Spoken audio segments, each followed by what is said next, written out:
நண்பர்கள் எல்லாருக்கும் வணக்கம். வெல்கம் டு எனது சமையலறையில். இன்னைக்கு உங்களுக்கு ரொம்பவே ஹெல்த்தியாகவும் நல்ல கிரிப்ஸியாகவும் இருக்கிற பாசிப்பயிறு தோசை தான் செஞ்சு காமிக்க போகிறேன்.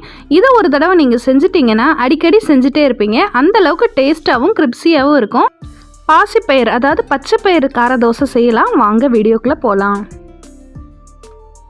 ஊற வைக்கிறதுக்காக ஒரு பவுல் எடுத்துக்கலாம். அதில் 3 கப் பாசிப்பயிறு சேர்க்குறேன், அதாவது பச்சை பயிர். நான் மெஷரிங் கப் இன்னைக்கு ஒன்றும் யூஸ் பண்ணலை. ஒரு குத்து மதிப்பாக ஒரு பவுல் எடுத்து தான் யூஸ் பண்ணுறேன். 3 கப் பாசிப்பயிறு சேர்த்துக்கலாம். அடுத்ததாக அதே கப்பில் 1 கப் புழுங்கல் அரிசி அதாவது இட்லி அரிசி சேர்த்துருக்கேன். கடைசியாக அரை ஸ்பூன் வெந்தயம் உள்ளே சேர்த்துக்கலாம். சேர்த்துட்டு தண்ணி ஊற்றி இதை நல்லா வாஷ் பண்ணி எடுத்துக்கலாம்.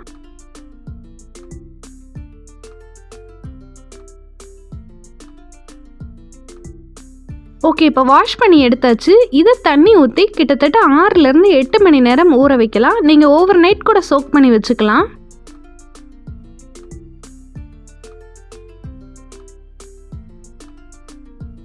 ஊற வச்சதுக்கப்புறம் பார்த்தீங்கன்னா இந்த பவுலே நிறைஞ்சிருச்சு. பாருங்கள், நல்லா ஊறி வந்துருச்சு.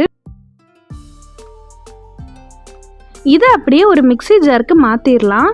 தண்ணிகள் இல்லாமல் நான் ஃபில்டர் பண்ணி தான் உள்ளே சேர்க்குறேன். அரைக்கிறதுக்காக ஊற வச்ச தண்ணி தான் சேர்த்து அரைக்க போகிறோம். அப்போ தான் ஊற வச்ச தண்ணியில் உள்ள சத்துக்கள் பூரா நம்ம தோசைக்கு கிடைக்கும். இப்போ ஒரு மிக்சியில் எடுத்தாச்சு. இதில் 5 வரமிளகாய் சேர்த்துருக்கேன். உங்களுக்கு காரம் கூடுதலாக வேணும்னா இன்னொன்று சேர்த்து கூட செஞ்சுக்கலாம். அடுத்ததாக 5 பல் பூண்டு பற்களை உள்ளே சேர்த்துடலாம். அடுத்ததாக 2 இன்ச் சைஸ் இஞ்சியை பொடியாக கட் பண்ணி உள்ளே சேர்த்துக்கலாம். அடுத்ததாக 15லேருந்து ஒரு 20 சின்ன வெங்காயத்தை உள்ளே சேர்த்துடலாம். சின்ன வெங்காயம் தான் சத்தும் டேஸ்ட்டும். கடைசியாக அரை ஸ்பூன் பெருங்காயப்பொடி உள்ளே சேர்த்துக்கலாம். சேர்த்துட்டு தேவையான அளவு உப்பையும் சேர்த்து நல்லா மிக்சியில் அரைச்சி எடுத்துக்கலாம். தோசை மாவு பக்குவத்துக்கு நல்லா அரைங்க. இதை ஒரு கண்டெய்னருக்கு மாற்றிடலாம். மீதி உள்ள பயரையும் மிக்சியில் சேர்த்து அரைச்சிடலாம்.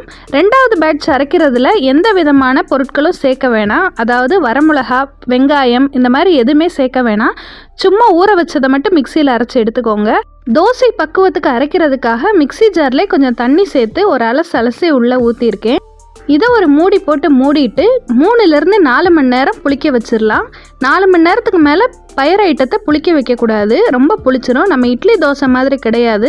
மில்லட்ஸ் எல்லாமே சீக்கிரமாகவே புளிச்சிரும். பாருங்கள், எனக்கு ஒரு 3.5 மணி நேரத்துலேயே நல்லா புளிச்சிருச்சு. வெயில் காலத்துலலாம் ஒரு 3 மணி நேரத்துலேயே புளிச்சிரும். பாருங்கள், புளிச்ச அந்த பபிள்ஸ் எல்லாம் தெரியுது.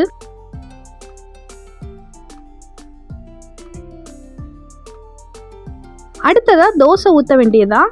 கல்லை லேசாக ஆயில் வச்சு கிரீஸ் பண்ணி விட்டுக்கலாம். அடுத்து தேவையான மாவை உள்ளே ஊற்றிட்டு தோசைக்கு வறுத்து விட வேண்டியதுதான்.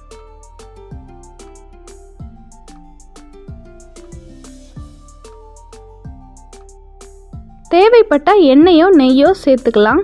சேர்த்துட்டு ஒரு மூடி போட்டு மூடி கொஞ்சம் நேரம் வேக வச்சிடலாம். தோசையை மீடியம் ஹை ஃப்ளேம்லேயே மெயின்டைன் பண்ணி குக் பண்ணுங்கள். சூப்பராக தோசை மொறுன்னு குக்காகி கிடச்சிருச்சு. தோசை அப்படியே பரட்டும் போது பார்த்தீங்கன்னா நல்லா குக்காகி மொறுன்னு தெரியும் உங்களுக்கு.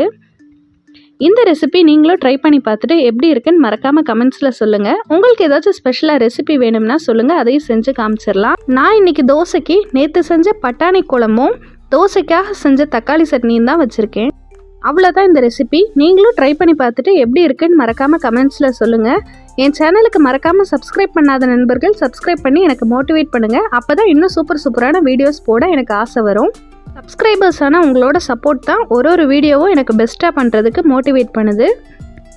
சரி, இன்னொரு சூப்பரான வீடியோவில் சந்திப்போம். Until then, tata bye bye, see you from எனது சமையலறையில். தேங்க்ஸ் ஃபார் வாட்சிங்.